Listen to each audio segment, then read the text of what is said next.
What's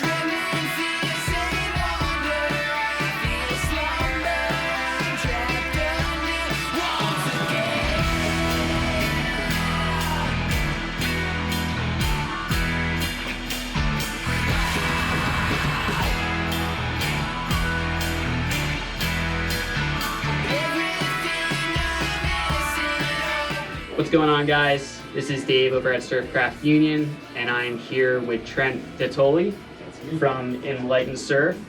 Wanted to go check out his shop and decided while I'm here, might as well get some feedback and some information from him. So, Trent, if you want to just say some words about yourself and the shop. Yeah, absolutely. First, thank you for coming out, Dave. You know, I really appreciate you taking the time to come all the way here from Jersey and check out our humble little shop here.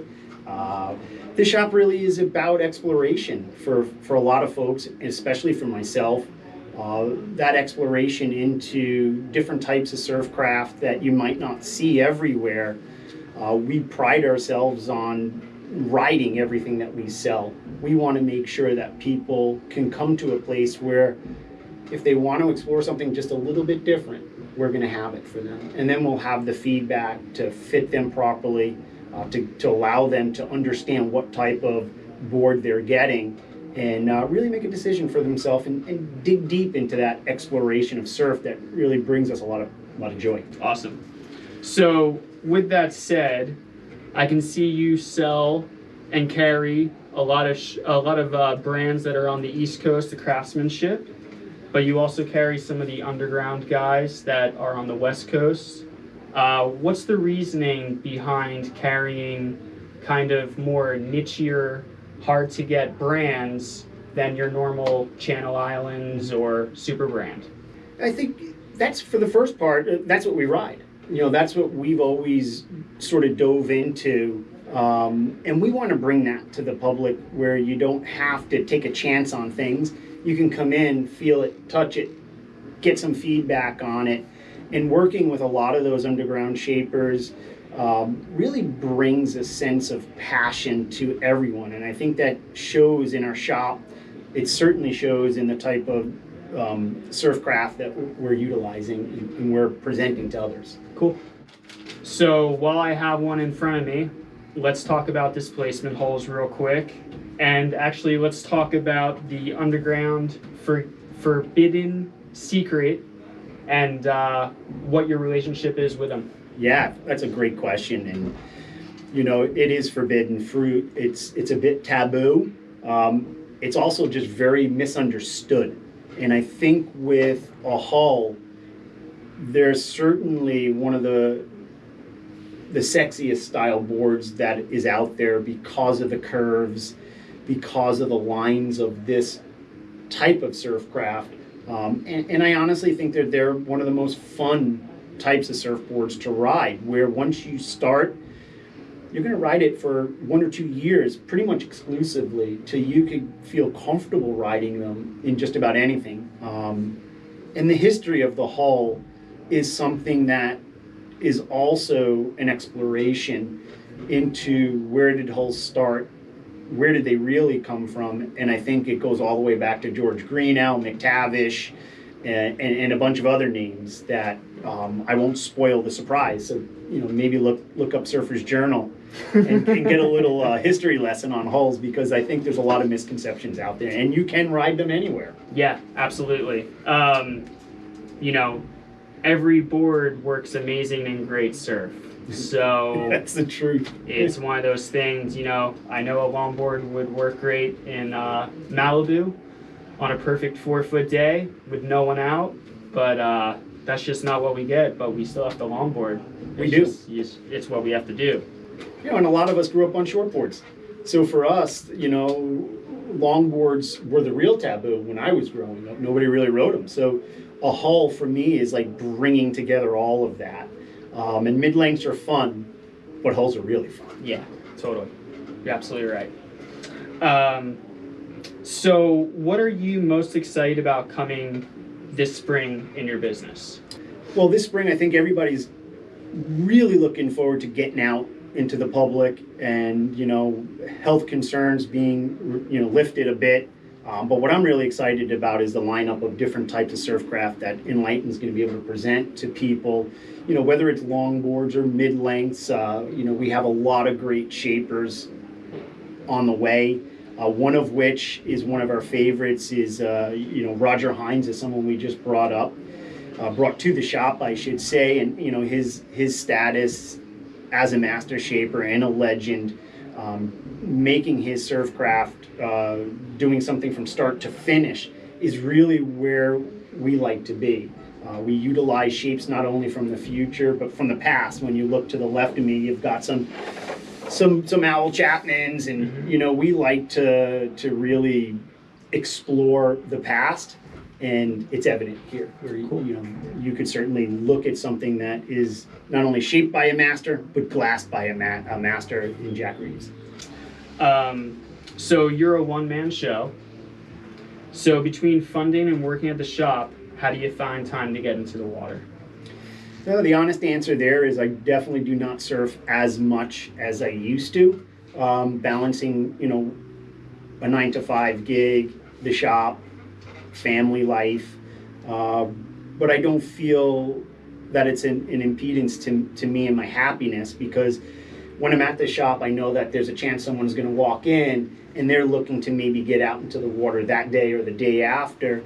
And I know that I'll be providing them stoke. So their stoke is my stoke. Awesome. And I think that most people who own surf shops feel that way. And if they don't, they really should. Let's not forget what we're here for. And that's to provide stoke, knowledge, and, at the end of the day, it's all happiness. Yeah, absolutely.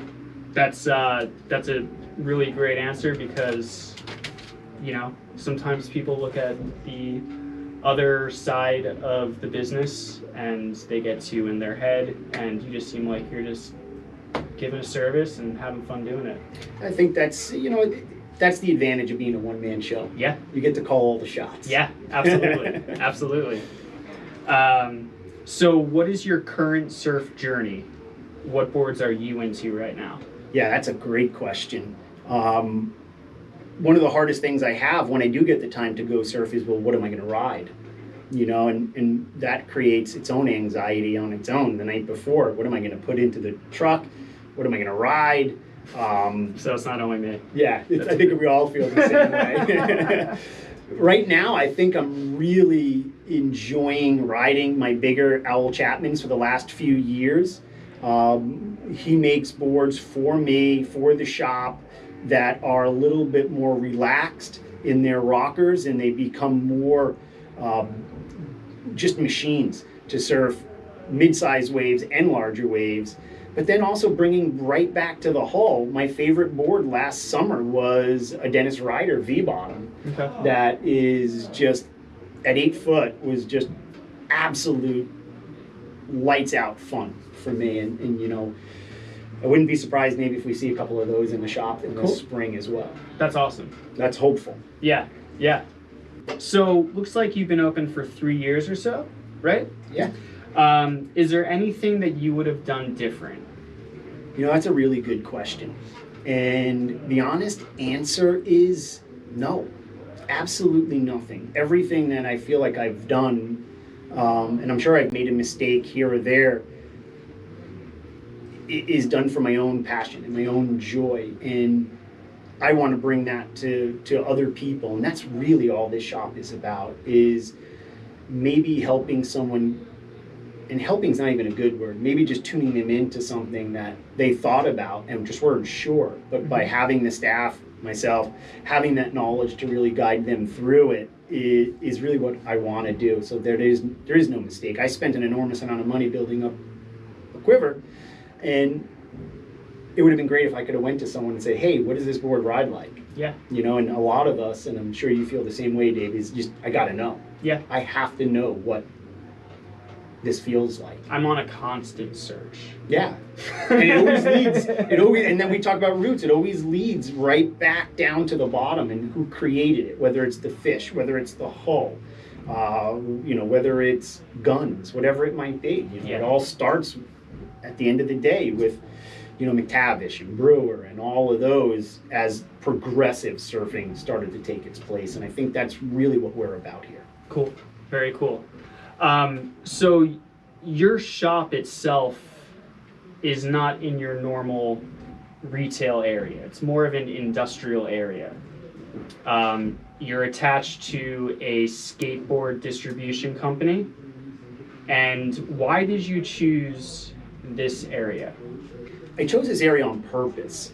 And the reason why I wanted to be in an industrial area was to be searched out, to not be on Main Street where everybody can see you. The service that we provide, the surfboards that we provide are unique and different.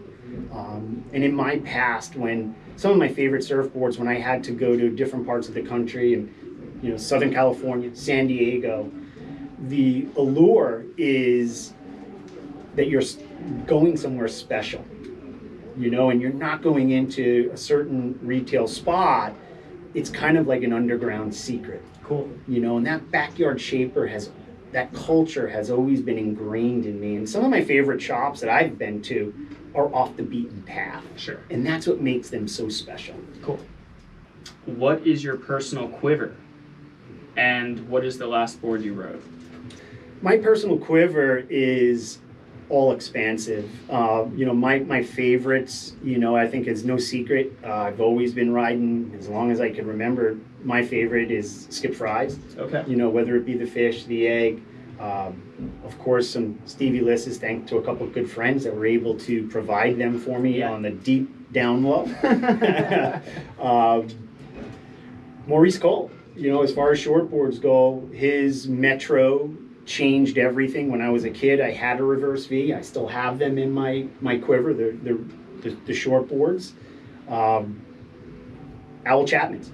That's a trip that I've been on for the last few years, and riding them in good surf, doesn't have to be triple overhead, has just been a joy. Cool. And then V hull. Once we get back to the hulls, once again, Dennis Ryder's V bottom is something that I'm riding, and that's something that was an absolute surprise and joy for me last year. Cool. So what was the last board that you rode? Owl Chapman. Okay. And now, believe it or not, it's a smaller wave version from his guns. It's a drift to the past. It's a much more relaxed rocker. It's more of a cruising board. And I rode that in, I'm going to say, like head high surf, perfectly clean. Because I don't get to surf often, it has to be special. And having a special board makes that moment special. And it's not just about the ride, which is great. It's just also about the history. Mm-hmm. And I think of that as I'm surfing. I've personally never ridden a owl, but I'm looking at that. I really like that beak that's going on there. So any shout outs, thank yous that you want to give? Absolutely. The first person I want to thank is you, Dave. Thank you. I really appreciate it. Thinking of me is just,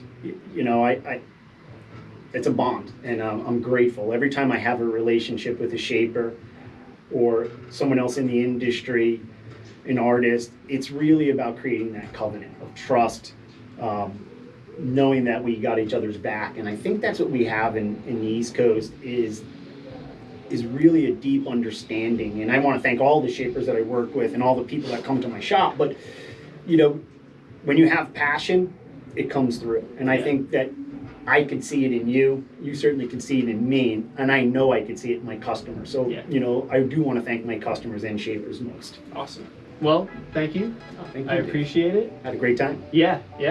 I'll let you know. I know, baby. I'm just glad it's going under your hands. Yeah. Or your feet.